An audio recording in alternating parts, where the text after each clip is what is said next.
안녕하세요. 역사는 히스토리, 히스토리는 이야기죠. 역사를 이야기로 풀어보는 이규환의 하이스토리 시간입니다. 얼마 전 경남 창녕 교동 및 송현동 고분군의 교동 이 지역에서 도굴 없이 노출된 63호본을 발굴했는데요. 그 결과 금동관을 비롯해서 각종 장신구를 온몸에 치장한 무덤 주인공의 흔적이 확인됐습니다. 발굴단에서는 무덤 주인공의 몸쪽에 놓인 장신구의 출토 상황과 은장도 그리고 굵은 귀걸이 등에서 주로 여성의 무덤에서 보이는 유물 등으로 해서 추정을 해본 결과 주인공은 1500년 전에 죽은 신장 155cm 정도의 여성으로, 비화가의 여성이죠. 여성으로 분석이 되었습니다. 그러나 저는 무덤의 주인공보다 그 주인공과 함께 묻힌 순장자에게 초점을 맞추고 싶어요. 그렇습니다. 이번에 발굴된 63호본에서 5명 정도의 순장자가 이제 묻힌 것으로 추정되는데요. 우선 주인공의 발치 쪽에 바닥을 한 40cm 정도로 이렇게 낮춘 순장 공간에 2명을 놓았고요. 그리고 무덤 공간은 아니지만 흙을 쌓은 봉도 속에서 이게 순장자의 공간인 석각 2개하고 온간 1기가 나왔거든요. 모두 동시대에 조성된 공간으로 이제 추정을 하니까는요. 아마 무덤 주인공과 함께 따라 죽은, 그래야 했던 불쌍한 영혼들이었겠죠. 아직 성별이라든가 출신은 짐작할 수가 없다네요.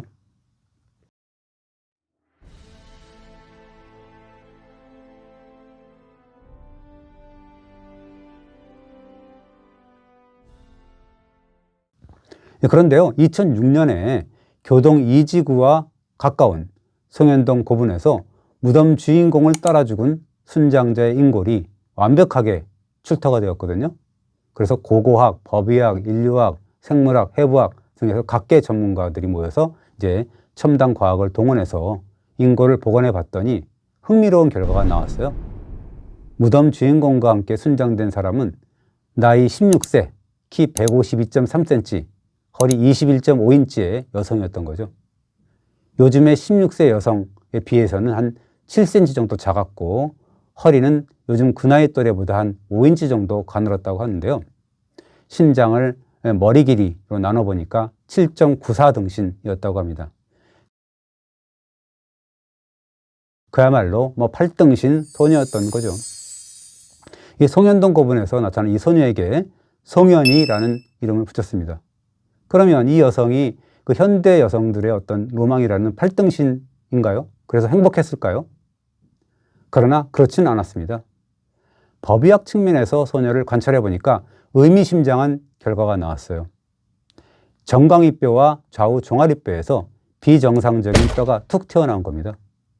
소녀가 뭔가를 반복해서 무릎을 꿇고 뭔가를 했다는 얘기가 되죠. 그래서 바닥에 지속적으로 닿은 뼈가 비정상적으로 툭 튀어나오게 된 거죠. 그래서 이 소녀는 로망에서 비극의 주인공으로 전락을 하게 됩니다. 이 갸냘픈 소녀는 주인을 뼈가 어긋나도록 무릎을 꿇고 섬기다가 주인이 죽자 함께 죽임을 당해야 했던, 그래서 묻혀야 했던 가여운 신세가 된 것입니다.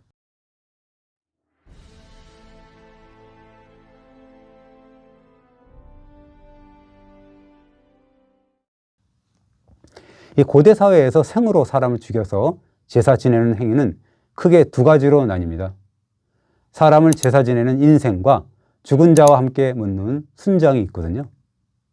노예 제도가 시작된 중국 상나라 시기의 각골문을 보면 해계망측한 내용이 등장해요. 이런 내용입니다. 오늘 저녁 무정왕의 제사를 지낼 때 피부 하얀 강족 3명을 제물로 바칠까요? 라고 묻는 내용이에요.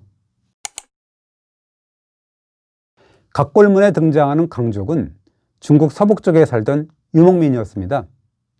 이 상나라는 주변 이민족과 끊임없는 정복전쟁을 벌여서 그래서 사로잡은 전쟁포로를 노예로 쓰다가 제사 때 제물로 바쳤습니다. 아마 피부가 하얀 노예를 제물로 선택했나 보죠. 상나라에서는 그렇게 사람 제사를 지낸 뒤에 머리만을 모아서 거두었는데요. 1976년 상나라 말기의 도읍인 은허, 인시라고 발음을 하게 되는데요. 거기에서는 1178명의 희생자가 나왔거든요.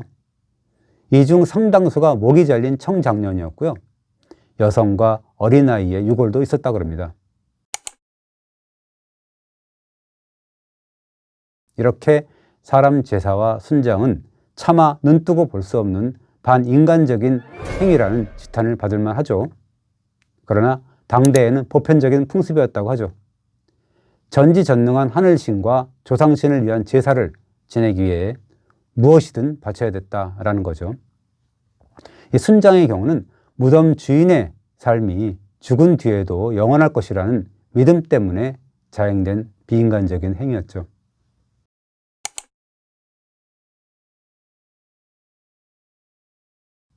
우리 고대 사회에서도 순장은 관습이었습니다.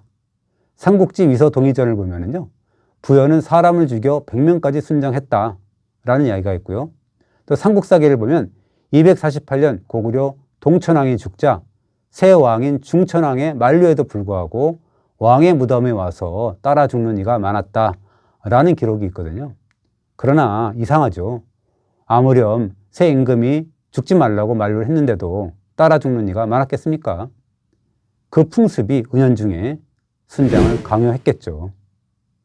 그리고 신라의 경우는 이러한 비인간적인 순장 제도가 502년 지중왕 3년에 종식이 됩니다. 삼국사기 기록에 전에는 국왕이 죽으면 남녀 각 5명씩 순장을 했는데 이를 폐지했다라는 기록이 있거든요. 사실 신라도 이전까지는 순장이 있었죠.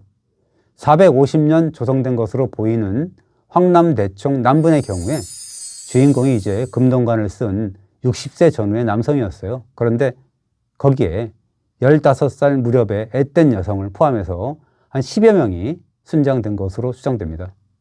연구자에 따라서는 24명까지도 봅니다. 어마어마하죠.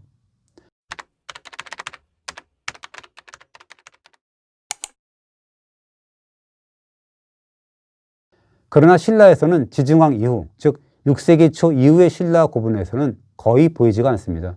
아마 순장을 너무 비인간적이라고 해서 신라 조정이 깨달았고 그래서 순장은 이제 그만 하고 외쳤겠죠. 그러나 가야는 어떨까요? 이번에 그 63호 고분의 순장자 5명 그리고 송현이를 비롯해서 대가야 시대 지배층의 고분이 있어요. 고령 지산동 44호분과 45호분입니다. 엄청납니다. 5세기 후반, 6세기 전반에 대가야 최전성기를 구가할 때 조성됐거든요. 두 무덤이. 그런데 44호분에서는 40여 명, 또 45호분에서는 12명이 순장자가 있는 것으로 추정이 됩니다.